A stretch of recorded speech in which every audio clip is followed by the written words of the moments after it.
哒啦哒啦哒啦哒！大家好，欢迎收看熊哥地图炮。那么今天呢，我们再来聊一下天问1号带的那个火星车，就是祝融号。那么我们先看这个图片啊，我们先来看一下这个第二张图啊，这个是美国的那个是好奇号啊。这张图上呢，它的大小是非常的就是宏伟。再看这张图啊，这张图是这个毅力号。好，这里可以看到这个毅力号和我们的这个祝融号它们的这个模型的对比啊，大家看一下这个大小啊，那么就是基本上都是一人多高，毅力号稍微高一点，它的高度是2.2米啊，咱们这个祝融号呢是1.85米，都是大个子，但是呢就是还是差一点点啊。我们看一下它这个国外的这个效果图和国内的效果图这个区别在哪里啊？就是我们一般能看到的祝融号的图啊，大概是这样子啊。那么国外的图呢，一般都是这个样子啊。那么它拍摄的角度就不一样，会让人产生一种错觉，就是我们会觉得国外的这个毅力号它的这个个头比较大啊，但实际上是差不多的。为什么会产生这种错觉呢？那就跟这个外国人的摄影方法有关系了啊。大家可以看到，那目前这个视图啊，目前我们看到的这个模型的视图是人的视角去看的，那么这两个小车呢，它的高度基本上和人可以平视。那么如果是我们换一个视角啊，如果是换这个视角啊，这个视角呢就显得双方都很高大了。那么这个视角呢，就是我们把它叫做狗眼视图啊。以前呢，我这个工作的时候呢，就喜欢用这种狗眼视图啊，给甲方汇报啊，效果是非常的好。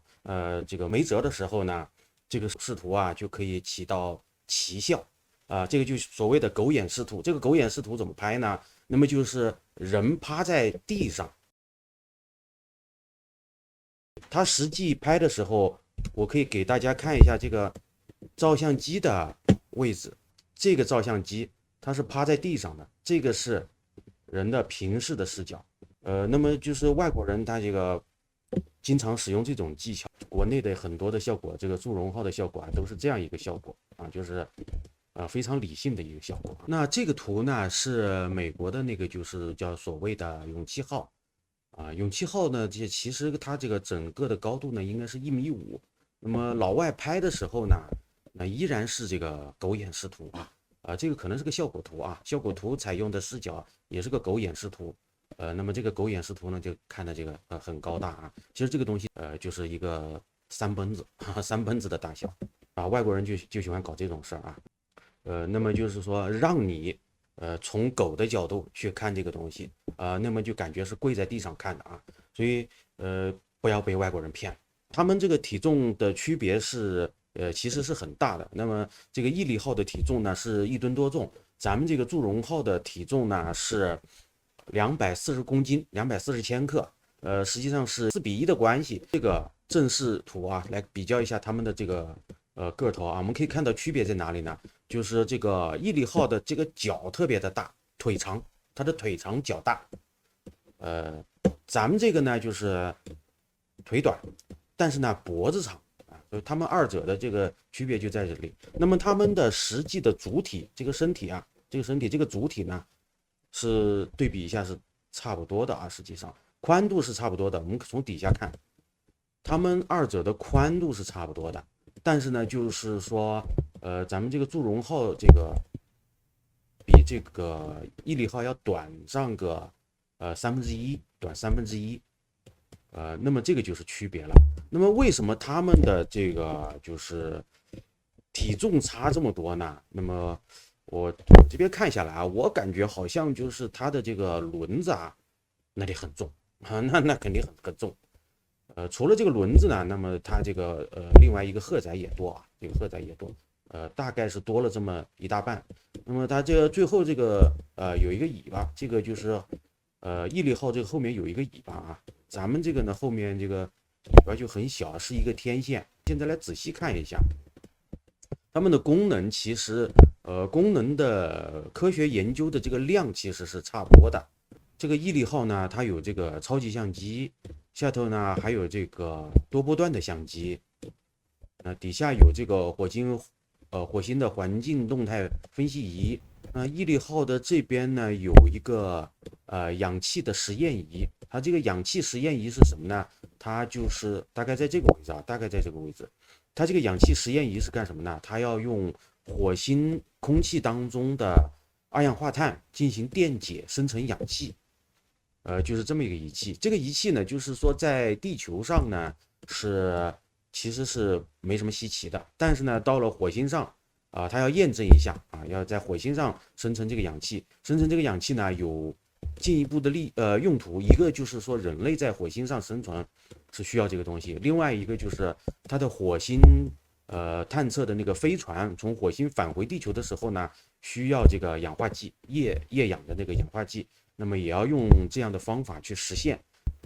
这里面这个岩石化学仪看也是测这个岩石的成分。那么它这里面有一个火星的地下雷达成像仪，它可以测火星地下的这个岩石的分布情况。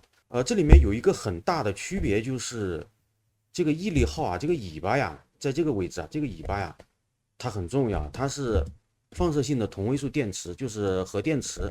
所以说它这个毅力号呢，它是一个核动力的这个小车啊。那咱们呢，就是没有使用核动力啊。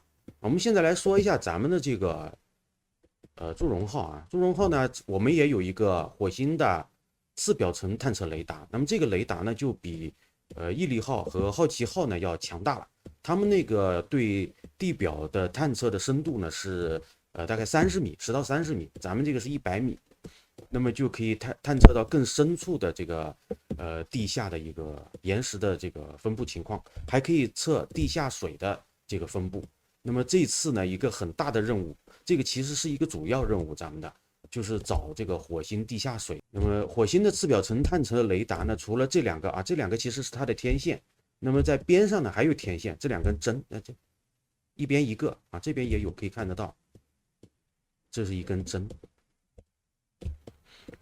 然后呢，就是咱们这个祝融号也像这个毅力号一样有相机，有导航相机，有多光谱相机，而且它这个相机呢像2个眼睛一样，可以进行这个3D 成像。那么下面有火星表面的磁场探测仪，那这些呢，就是美国人在过去的几十年当中，有很多都是他们已经收集到数据了的。这个数据呢，咱们没有，所以咱们依然是处在这个追赶的一个状态。这里有一个火星的表面成分探测仪啊，也跟这个毅力号也差不多啊，就是测它的成分，名字不一样，那功能也差不多。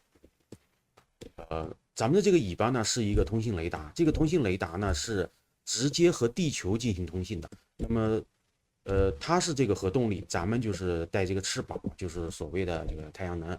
那么就是咱们这个太阳能和它的这个核动力要做一下比较。就是说是不是落后啊？这个要解释一下呢。首先呢，就是说咱们这个核动力能不能做呢？能做，因为在嫦娥3号和嫦娥4号，我们已经使用了这个放射性同位素的这个热源作为暖宝宝啊，它是作为一个暖宝宝的。那这次为什么没有用这个放射性同位素呢？就我们找到了替代品，就是这里的就是这2个大圈。它叫做正11烷相变保温系统，就是说白天呢就是吸收能量，它储存了这个热量，到夜晚的时候就是它会放热，那以它作为一个暖宝宝。那么它的效果和放射性同位素的这个热源产生的这个效果呢，差不多，那效果能达到那个效果，但是价格那就便宜多了，所以这次呢我们既考虑价格，又考虑了这个荷载，所以我们选择了这个正11烷相变保温系统。所以在月球上的那个一昼夜啊，月球上的一昼夜相当于地球上咱们的27、8天啊，就是地球上的1个月。那么火星上的这个一昼夜呢，跟地球上差不多，就是24小时多一点。那么所以说呢，这个就是正11烷这个相变保温系统呢，它在这个火星上就可以使用，在月球上呢，我们没办法啊，那个钱省不了，就用了这个放射性同位素的热源啊，火星上就不需要了。那么这个毅力号呢，它的投资额呢是27亿美金，27个亿。咱们这个祝融号呢，具体是多少呢？就是根据网上的推测呢，是30亿人民币。30亿人民币啊，我们的投资额只是人家的一个零头啊。咱们这个天问一号，是一个完整的工程，包括天上的那个卫星，包括这个发射的费用啊，包括这个祝融号啊，这个火星车的费用加起来啊，还是人家的一个零头啊。所以确实是得精打细算了啊。说咱们这次的这个祝融号的这个太阳能板呢，它的表面做了一个除尘的一个功能。美国呢，就是为什么要现在开始使用这个核动力呢？好奇号和这个毅力号都是核动力呢，就是因为美国之前有一个小车叫做勇气号，勇气号。和这个机遇号，他们哥俩呢，就是用的是太阳能。那么用的这个太阳能的结果是什么呢？就是到了用了十几年以后啊，也用了十几年了。用了十几年以后呢，就是积了灰尘，火星上的这个沙尘暴特别的多，积了灰以后呢，就挡住了它的这个采集，就是光能采集的效果是越来越差。这也是这个美国人走的弯路啊。那么因为美国人走了这个弯路呢，咱们呢就是后发优势，咱们可以直接避开。所以我们呢就是用比较廉价的方式，也达到和这个人家相同的这个供电效果。那么这个供电效果它持续的时间怎么样呢？就是美国人的这个就是核电池呢，大概它的寿命应该是在14年左右。因为这个电就是放射性同位素它的半衰期是固定的啊。那么14年左右呢，就是它的电量就差不多要耗完了，所以就到了这个设计寿命。那么咱们这个的设计寿命是多长时间呢？大概是3个月。那3个月倒不一定是电量不够，因为我对比过了，咱们这个和这个勇气号的这个太阳能板的面积是差不多的。理论上呢，就是说我们实际上按照勇气号的标准呢，实际上也能干个十几年。所以3个月以后呢，不出意外呢，我觉得它会就是说继续服役，乐观估计比他们那个勇气号要干得更久一点。那么知乎上呢，有人留言说呢，中国的深空探测的能力呢，还落后于日本，比这个日本呢落后了要有15年啊。那个还是3年前的一个说法。那么短短3年之后呢，咱们中国的这个深空探测能力呢，一下子就是3步并1步啊，一下子就上升到了世界第2的这个位置，距离呢，实际上也已经不远了啊。按照中国科技发展的这个速度啊，实际上比我们的综合国力发展速度可能还要更快一点。祝贺祝融号成功登陆火星，感谢大家的收看，我们下次再见。